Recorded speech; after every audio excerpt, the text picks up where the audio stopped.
All right, today I'm here with my colleagues. I've got Tulsi, who's a director of our EPM group, and Jacob, who is a director of our DevOps teams. Today we're going to talk about how we solved a unique problem for our EPM team to solve some integration touch points with an EPM transaction matching initiative. So with that, Tulsi, maybe you can describe some of the challenges that we came across with this client. Yeah, absolutely. I think integrations is always a big component of every EPM project, everyone's favorite topic. In this particular case, we had to connect to over 30 data sources. So this was a retail client, selling through Amazon, Target, eBay, working through Amex, Discover, all the different processors.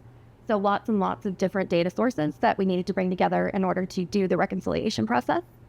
They had an existing solution that actually used RPA to pull down the statements from the front end, which isn't the most sustainable way to do it, because if the front end changes, you've got to continually update that automation.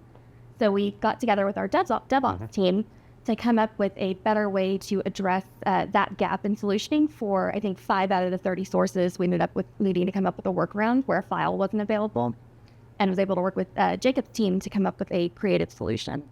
Yeah, one of the common problems you have when you deliver an ERP migration is that you have to integrate a lot of systems. And if systems are using open banking standards, if they're using modern APIs, EPM usually does integrate with it. But in some cases, you deal with vendors that are not using open banking standards, right? Where they don't provide standard files and standard outputs.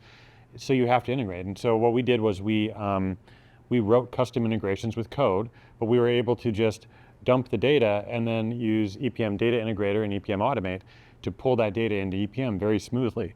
But we really didn't want to have a lot of extra licensing costs. The client had already gone to their board and gotten approval for EPM under a certain monthly cost.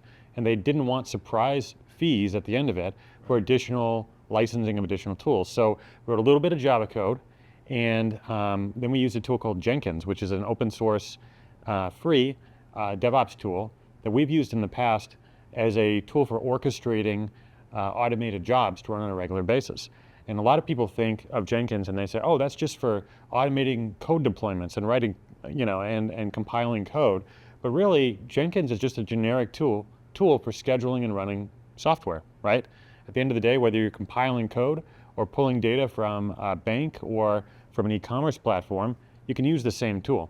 So it's a lot of fun. Is that freeware tool, or is that? Not freeware, open source. So okay. It's an open source project. The code is publicly available on the internet, and it can be easily installed on Windows or Linux in a matter of minutes. So, and then from there we wrote a little bit of software to pull the data from each external vendor, and it was very successful.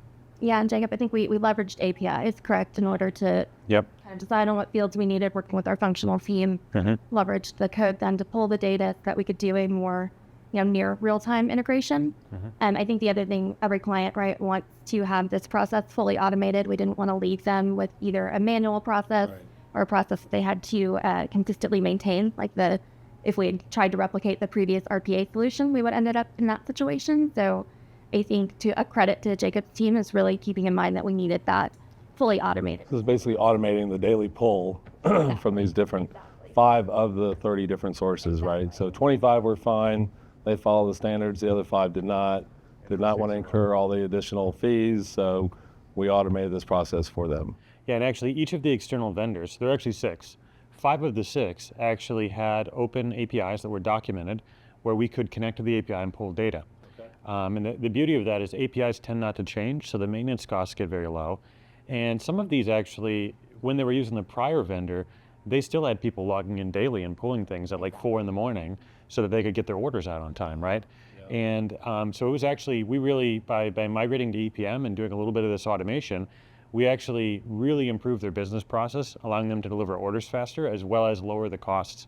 Imagine if that person who pulls it every day is on vacation, now everyone's getting their order the next day, right? So we were able to make a lot of progress there. And by using the free APIs that the vendors had available, and by using Jenkins, their only cost was a little server to run this thing. Right. So very affordable long term for them. So just a one-time fee up front for the additional consulting, and that's it. Yeah. And they do have a software development team within that company who's going to maintain it, but there shouldn't be any maintenance really. Sure. It's set up once, they're aware that it's there if something breaks, but it should be pretty much headache free for. I mean, unless they change the API, right? Yeah, unless they do, which the reason they have the API is because they want it to be stable, right? Because that's exactly what these things are for. So it was very successful. Now, Tulsi, tell me about how they got there, right? So when we started, they didn't realize that they would have to do these integrations because they had another tool that they were using previously, right? Yeah, exactly. So they were using a competitor of the Oracle account reconciliation solution that actually had kind of a black box service. They were using that combination of RPA that I mentioned a little bit earlier, as well as I think actual people going in and logging in and pulling down the statements for them. So because this was something that their former provider owned, it was very much a black box to them. So they really did not even know how to log into their systems and get these files. Gotcha. So there's a lot of challenges to work through to get to the point where we were like, okay, we know how to solve for these 25. We've got a file, we can automate that pull. But we're still falling out with 5 or 6 of these, which was a major sticking point with the client. It was really important that we were able to leave them in a better place than they were with the prior solution. So that's why it's really important for us to get creative and come up with. So even though this is a black box to them, they still had some manual intervention with it, and now they won't have any manual intervention. So previously, one of the business units was fully manual, and then in terms of the manual components, it was handled by the third-party vendor. So to them, for us to not be able to replicate or improve the automation rate, it would have been a loss in functionality. So it was really important that we did, get them back not only to where they were with the previous provider, but improve the overall process, to Jacob's point, by using more modern, sustainable ways to integrate. That would be easy for them to maintain going forward. Another interesting thing that they ran into is that they did have a couple vendors who could send over, standard open banking transaction files right every day, but they wanted to charge them thousands of dollars a month in fees to deliver these files, right? Which a lot of customers pay for. But in their case, with a couple of the banks, they had many, many different bank accounts due to history of acquisitions and mergers and such. And so not only did we avoid extra licensing fees, we actually avoided also charges that those banks would have given them. So, and how many was that, like $5,000 a month, or? Yeah, it was about $4,000 a month. And what's interesting is our entire project for them was such that, basically the project was free, right? Or at least this part of it was, it paid for itself within a number of months, right? So it was kind of cool. It was like, it's one of those things where it's like, well, you're going to pay me a little bit now, but you're going to save 40 grand a year. Well, over 5 years, you're talking 50 grand a year, right? I mean, that's $250,000. Yeah, substantial. So huge cost savings, and out of that too, they had other integrations too that we're looking at, things that they had historically done manually, that now with this and with EPM we can automate, which will save them a lot of costs, improve quality, and they'll have less mistakes. And so I guess going forward too, as we go do other implementations for other clients, if we find some other sources like this that are not automated, we have a solution for that. Yeah, absolutely. I think that's what's really great about what Jacob's team's doing, is because as they write to like a Bank of America or a Discover, whatever it might be, and any other clients that's also using those providers, we've got a starting point with that code, so it's an accelerator for our clients to use in the future. Yep. Yeah, and what's neat about it is ultimately a little bit of custom software, but not a lot. Really wasn't that much. And then we're using open source tools, so we can install that wherever they have their servers hosted. So if it's an OCI, great. If it's on premise in some controlled environment, great. It can go anywhere, right? So that flexibility allows us to kind of add on to EPM's functionality where there are gaps, or in this case where there's just vendors that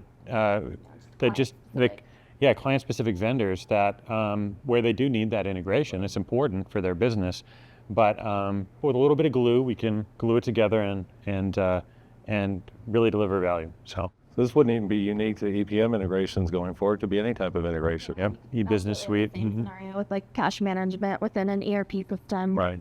But I do think, to Jacob's earlier point, we did a good job of using what's already available out of box with EPM. There's an automation utility, EPM Automate. There's already so much good capability built in that we didn't want to replicate that or recreate it.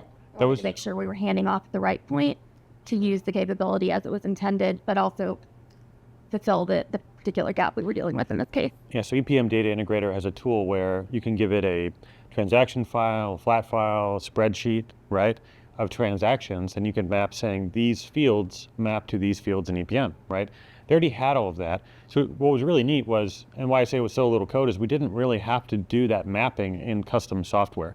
We just had to pull the transactions data raw, format it in a spreadsheet, and then EPM did the rest. So that was really nice, because then as we hand that to the client and say, now you're going to own it, the complex part is actually the mapping, and that's all done in the EPM data integrator visual interface, which is very easy for their team, for the client's finance team to take over. Yes, so it's very easy for the business team, and and it lowered the time for our software development considerably, because I always was telling them the hardest part of these integrations is always the mapping, because there's all this complex business logic around the way that different transactions map to their chart of accounts, right?